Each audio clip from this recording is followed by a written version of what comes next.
नमस्कार। तरंगे यानी वेव्स ये हर जगह हैं। शांत तालाब में उठती लहरों से लेकर उस आवाज तक जो इस वक्त हम सुन रहे हैं। तो चलिए आज हम इन्हीं अदृश्य पैटर्न्स के पीछे की साइंस को समझते हैं जो हमारी दुनिया को असल में आकार देते हैं। अच्छा, एक सवाल है। कभी सोचा है कि जब हम किसी तालाब में पत्थर फेंकते हैं तो उन लहरों के साथ किनारे तक पहुंचता क्या है? क्या वो पानी ही है जो चलकर किनारे तक आता है या फिर कुछ और? चलिए आज इसका पता लगाते हैं। तो चलिए उसी सवाल का जवाब ढूंढते हैं। आखिर ये वेव, ये तरंग होती क्या चीज है? देखिए, इसका सारा राज एनर्जी यानी ऊर्जा में छिपा है। और जवाब शायद थोड़ा हैरान कर दे। असल में वो पानी नहीं है जो आगे बढ़ता है। अगर कभी पानी पर कोई पत्ती तैर गई हो तो लहर आने पर वो सिर्फ अपनी जगह पर ऊपर नीचे होती है। तो फिर आगे क्या बढ़ रहा है?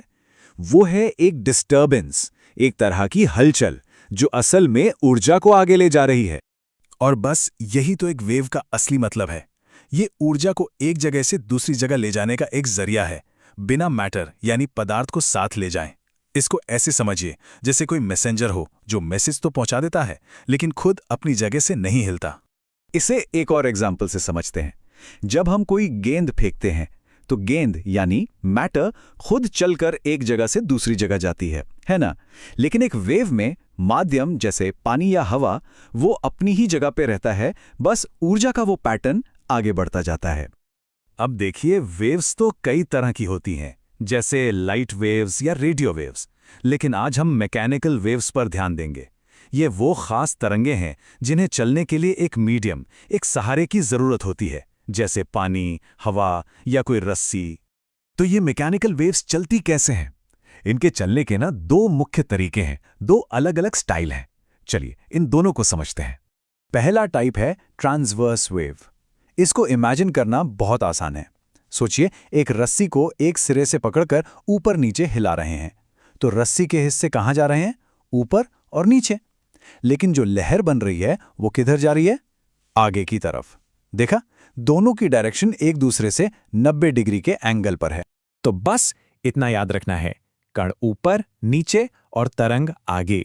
जब भी मोशन इस तरह परपेंडिकुलर हो तो समझ जाइए कि ये एक ट्रांसवर्स वेव है। दूसरा टाइप है लॉन्गिट्यूडनल वेव, और इसका सबसे बेहतरीन एग्जाम्पल है साउंड यानी आवाज। जब हम बोलते हैं तो हवा के पार्टिकल्स एक दूसरे को धक्का देते हैं और फिर खींचते हैं। ये हलचल उसी डायरेक्शन में आगे बढ़ती है जिस डायरेक्शन में आवाज जा रही है। तो यहाँ क्या हो रहा है? पार्टिकल्स भी आगे पीछे हो रहे हैं और वेव भी आगे जा रही है, दोनों एक ही लाइन में समानांतर। बस यही इन दोनों तरह की वेव्स में मुख्य अंतर है। अच्छा, तो अब हम वेव्स के टाइप्स तो पहचान सकते हैं। अब वक्त है इनकी एनाटॉमी को समझने का, यानी इन वेव्स को डिस्क्राइब करने के लिए जो भाषा इस्तेमाल होती है, चलिए उससे सीखते हैं। हर वेव की तीन खास पहचान होती हैं। पहला है एम्पलीट्यूड, यानी उसकी ऊंचाई जो उसकी ताकत को बताती है। दूसरा है वेवलेंथ, यानी दो चोटियों के बीच की दूरी। और तीसरा है फ्रीक्वेंसी, मतलब एक सेकंड में एक पॉइंट से कितनी वेव्स गुजर रही हैं। यहाँ एक बहुत जरूरी नियम है जिसे हमेशा याद रखना है। वेव का जो सोर्स है वो उसकी फ्रीक्वेंसी तय करता है, लेकिन वेव की स्पीड वो हमेशा इस बात पर डिपेंड करती है कि वो किस मीडियम से होकर गुजर रही है। तो सवाल ये उठता है कि अगर मीडियम ही स्पीड तय करता है तो ऐसा क्यों है? आखिर मीडियम में ऐसा क्या है जो एक वेव को फास्ट या स्लो बना देता है? चलिए इसे भी समझते हैं। देखिए, सबसे जरूरी बात यह है कि वेव की रफ्तार उसकी अपनी ऊंचाई या फ्रीक्वेंसी पर डिपेंड नहीं करती। बिल्कुल नहीं। स्पीड सिर्फ और सिर्फ मीडियम की प्रॉपर्टीज पर डिपेंड करती है, मतलब वो मीडियम कितना स्टिफ है और कितना घना है। इस टेबल पर एक नजर डालिए। हवा में साउंड की स्पीड कितनी है? करीब 331 मीटर पर सेकंड। पानी में ये रफ्तार 5 गुना ज्यादा है, और स्टील में तो करीब 18 गुना ज्यादा, लगभग 6000 मीटर पर सेकंड। ये सच में कमाल का अंतर है। तो ऐसा क्यों है? क्योंकि स्टील हवा से कहीं ज्यादा स्टिफ है, ज्यादा कठोर है। इसके पार्टिकल्स एक दूसरे से बहुत मजबूती से जुड़े होते हैं। तो जब एक पार्टिकल हिलता है तो एनर्जी फौरन अगले पार्टिकल तक पहुंच जाती है, और वो भी बहुत तेजी से। चलिए अब इस सफर के सबसे दिलचस्प हिस्से पर आते हैं। कभी सोचा है कि क्या होता है जब दो वेव्स एक ही जगह पर एक ही टाइम पर मिलती हैं?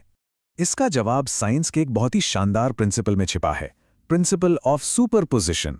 और ये कहता क्या है? बहुत सिंपल सी बात, जब वेव्स मिलती हैं तो उनकी ऊंचाइयां आपस में बस जुड़ जाती हैं। इसको इमेजिन कीजिए, दो लहरें एक दूसरे की तरफ बढ़ रही हैं। जिस पल वे मिलती हैं वो जुड़कर एक बड़ी या छोटी लहर बनाती हैं, और फिर जादू की तरह वे एक दूसरे को पार करके ऐसे आगे बढ़ जाती हैं मानो कुछ हुआ ही ना हो। और यहीं पे वेव्स मैटर से बिल्कुल अलग बिहेव करती हैं। सोचिए, दो गाड़ियां टकराएं तो क्या होता है, लेकिन दो वेव्स एक दूसरे के आर पार निकल जाती हैं बिना किसी बदलाव के। तो इस विचार के साथ आपको छोड़ते हैं, अगर वेव्स की ऊंचाइयां जुड़ती हैं तो सोचिए कि क्या होगा जब दो वेव्स की चोटियां यानी उनके क्रेस्ट्स एक ही समय पे एक ही जगह पर मिलें। इस पर सोचिएगा जरूर।